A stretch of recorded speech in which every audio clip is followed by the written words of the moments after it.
Here's my lawn, a so-called lawn. As you can see, it's grass and weeds.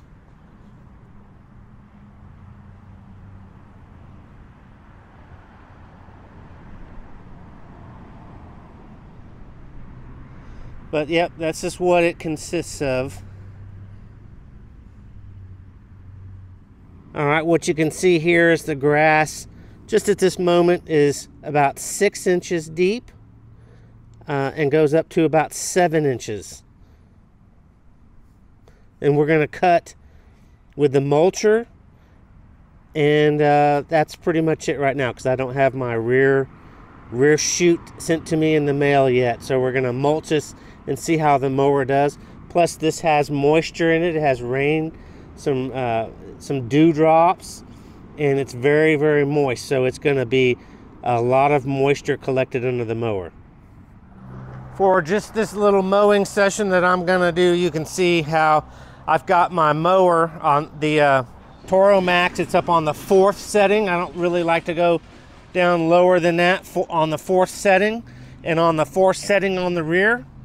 And I'm going to do the, like I said, but I'm going to add to that, I'm going to do the bag, do a couple strips of the bag, and then just the mulcher. And I don't have my rear chute mailed to me yet. My mower is only about 2 weeks old.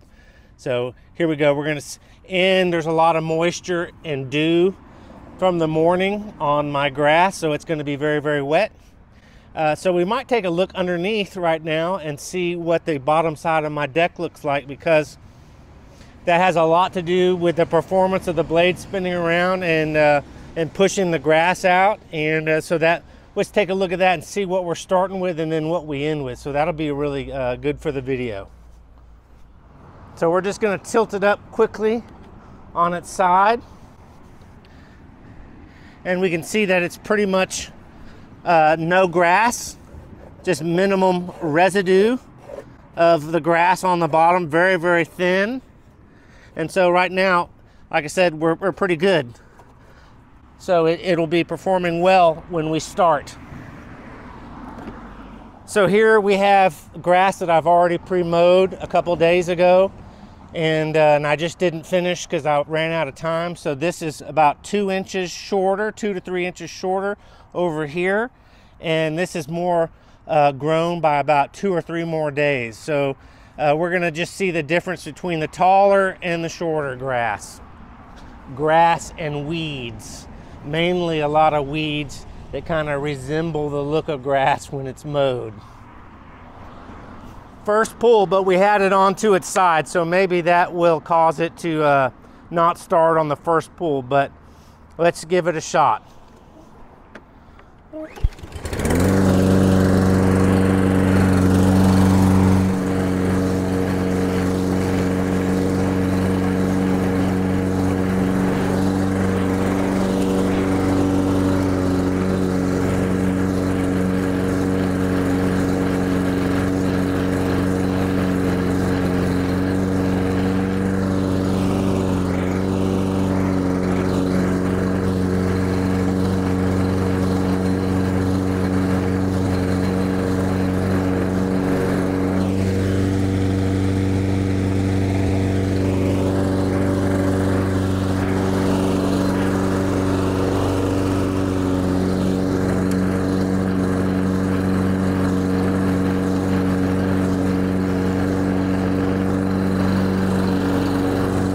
Alright, so just in that little bit of mow, with the grass being as damp as it is, let's take a look underneath and see what's going on with the grass clumping underneath. Alright, not much more, but there is just a little bit more, but that was only up and down 3 times. Now let's take the bag off.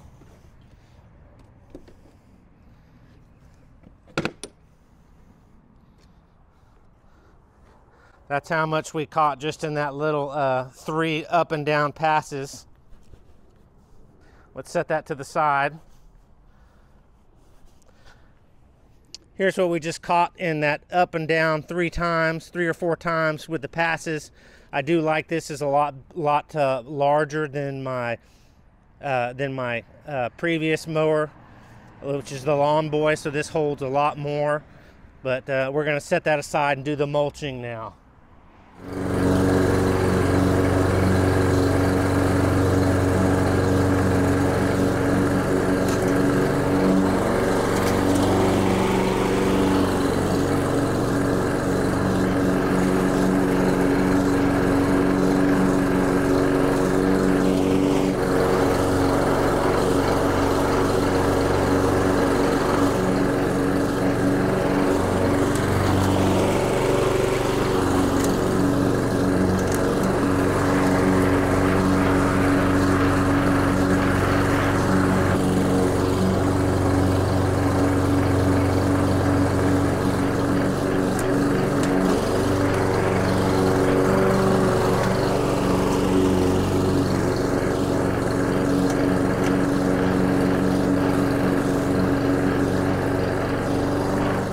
Okay, these are just short little mow sessions, but as you can see, the grass is pretty moist,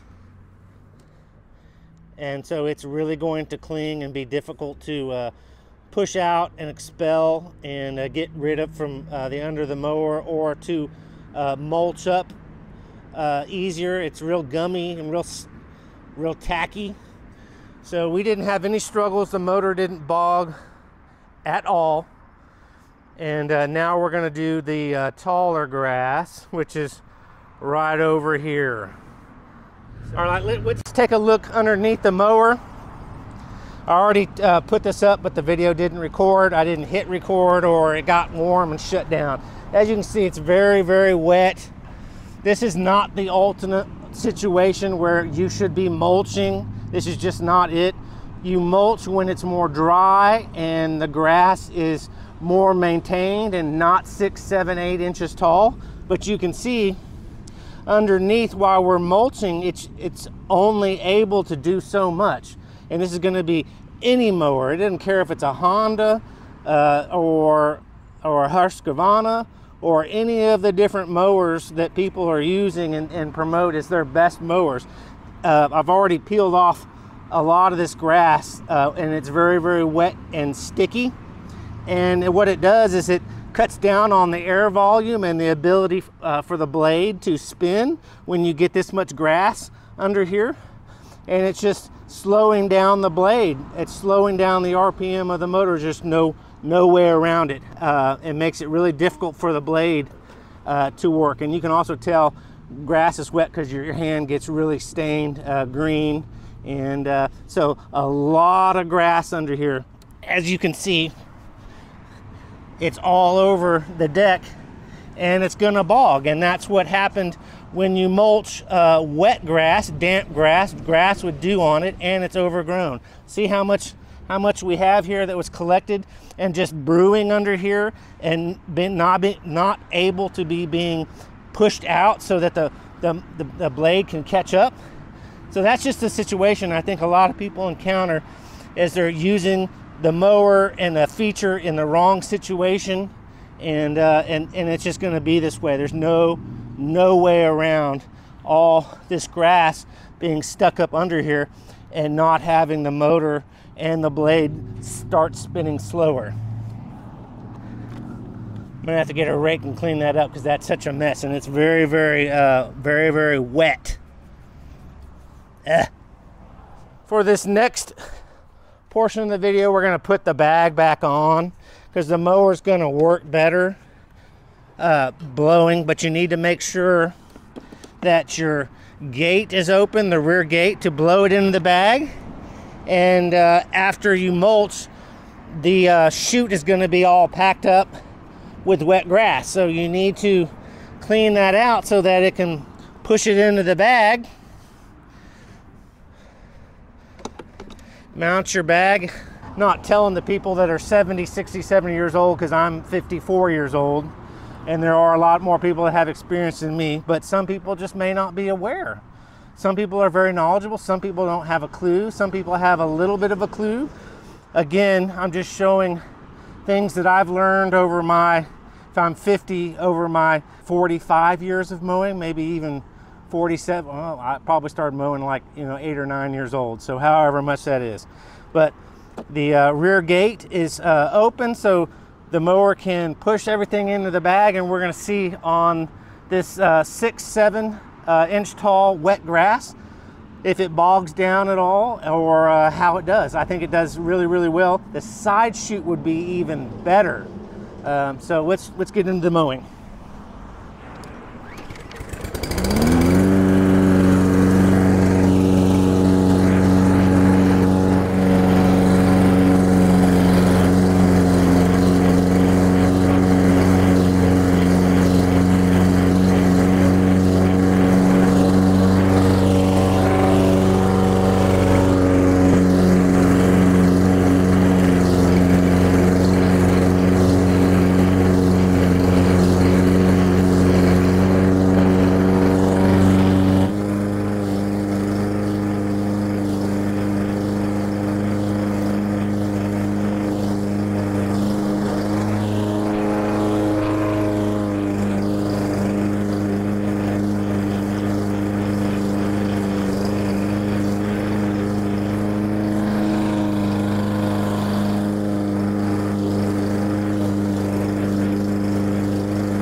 All right, this is just the part of my lawn that I have over behind, out of the way, and I dump a lot of my grass here. It settles in and it flattens out, and that's what it does. But here's all the grass that came out of the mower just in that little bit of time. That is a lot of grass for just that little strip or a little bit of cutting that I did. All right, you can see that with not mulching and now converting over to the bagger, absolutely no change in the RPM, no, not even a hint of slowing the blade down. It's because that mess of wet grass is not staying in there. If it was dry, then it would mulch it 90% better, but it's very moist, and so it's sitting in there like a soup, stirring a soup in a big pot. It's very, very thick. So the conclusion is, for certain situations you can mulch. Very limited situations, if the lawn is manicured and it's just, if you're just doing routine maintenance and cleaning up and you're cutting 1 or 2 inches off the top of your lawn that's grown in 3, 4, 5, 6 days, an inch or 2 inch, mulching is good then. But when you get into taller grass and it's moist grass, don't mulch. Put it in a bag, or better yet, it would even be better for the mower. The mower would even have an easier job if you have the rear chute on it. So the longer the grass, the less you want to mulch, the less you want to bag, and the more you want to use a side chute or a rear chute. You're trying to get that wet, damp grass or dry, thick grass that's not getting out from under the mower. That's why it's bogging. You're trying to give it the easiest way to get out and cut the lawn. So hopefully this was helpful. I'll definitely do more videos. Definitely a big to medium difference between mulching wet grass that's taller, 6, 7, 8 inches tall, because some of the grass over here is closer to 8 inches tall. Let's take a look at the bottom of the mower again. Grass collecting under the bottom of the mower has almost everything to do with the performance of the motor, the spinning, the RPM, everything. So it's always a good idea. I pay a lot of attention to the bottom of the mower. We're just going to tilt it instead of putting it in the stow and go or the smart stow position to clean it. And we're just going to take a look. Now it's not as nearly as clumped up. There's still wet grass, much thinner, stuck to the edges, but the blade has a lot more room to spin and not touch the grass on the sides and get bogged down. Again, very, very, very wet grass. As you can see, it's dripping. Very, very wet grass. So when I came out this morning, the grass looks dry. It's a sunny day. It's warm out. It hasn't rained in 3 or 4 days, 3 days maybe. It's raining a lot, and so the grass has a ton of moisture in it. So it looks dry. You can't tell unless you turn over your mower, grab a clump, and squeeze the water out to the excess that the grass has the water and the moisture in it. So it's just almost always, if the grass is green, it has moisture in it. If it's dry and brown, it has no moisture in it. So it'd be very, very easy to cut in that situation, but again, less able to cut wet grass. Makes sense, doesn't it? Hopefully it does. All right, just to touch base, I like to clean it after you mow wet, clean underneath and wash it out with a hose. And I just had one person comment, like, don't wash underneath your mower. That's bad for the mower. And I was like, and I thought in my head, I was like, that doesn't add up.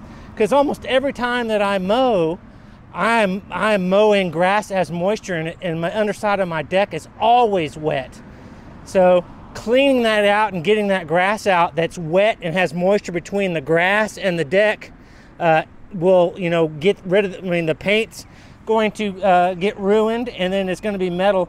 So you're going to have moisture whether you wash the bottom or you mow. You're always going to have moisture in there. So water washing the bottom is not going to get into the gas tank. It's not going to get into the oil as long as you do properly, and probably not use a high pressure compressor water sprayer. I'm just using the hose with a nozzle on it. But let's get into cleaning it real quick.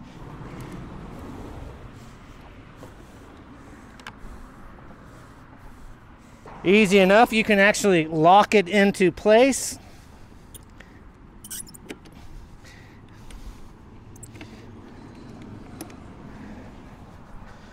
And then just as simple as that, you just put it in the smart stow position. And man, there's a lot of grass in there. I'm gonna have to get a rake and clean this up, but I'm gonna put it away for a couple days. It's just a good thing to get rid of this grass. It's all caked up on it. Another really good feature of this mower versus the Honda that people love, this has a lot more protection for the pulley and the belt. You can't see it right now, but this plastic cover comes all the way up and almost goes all the way around the other side. So you're not getting as much grass and potential rocks in between your belt and your pulley, and that can snap your belt. And it's just more protection, a lot more protection. The Honda has a full open area around the pulley and the belt and where it rotates. This is a lot more protected. So I knew that buying this mower, and I really, really like that feature. So I think you should too. It's more protection, less to break.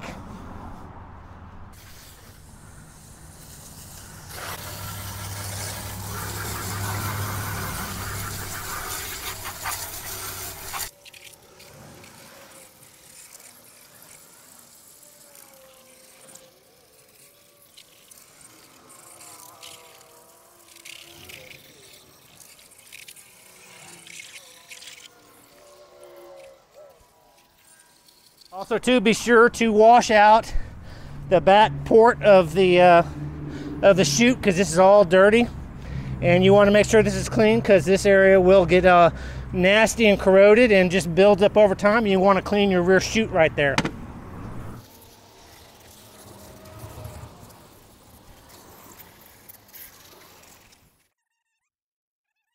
What I think is very, very important after you wash the mower, don't just stick it in your garage while it's wet in the in the shade or in a closed area, because moisture just sitting on all kinds of metal and even plastic is just not a good idea.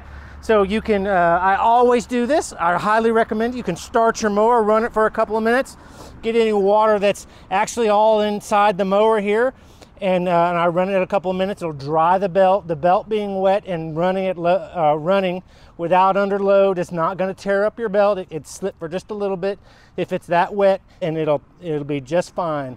Everything has belts like your car, and they get moisture on them, and they're designed to handle that. But we're gonna go ahead and start it up.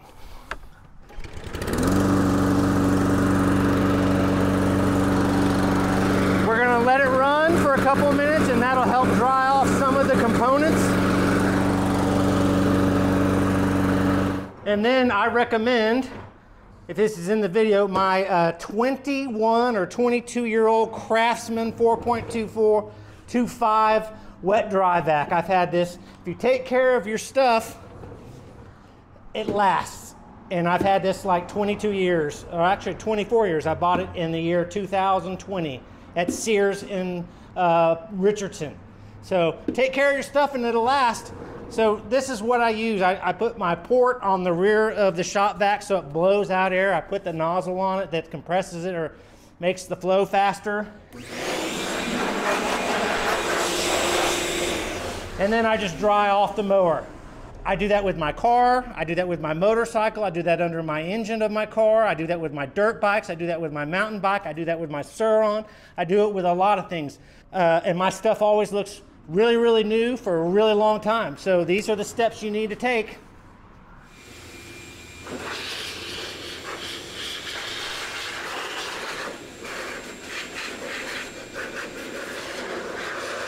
But hopefully this video was helpful. I'm just trying to be helpful and not get a bunch of hate back. If you don't like my videos, just don't come back and look at them. But if you do and you find them interesting, comment and I'll chit chat with you. And I like this mower. This again is the 163cc Toro Smart Stow option. What else? Toro Max mower. It's a pretty good mower. It's very smooth, runs very good, starts. It's brand new, so it's going to start on the first pull, obviously, and no worn plugs or dirty air filters, and it's got pretty much new oil in it. So other than that, thanks for tuning in. I appreciate you watching. Have fun making these videos, okay? Just check back for more videos as I upload them and make them, okay? Bye-bye. Oh, it's hard to get up. Oh, my knees. Whew, yikes.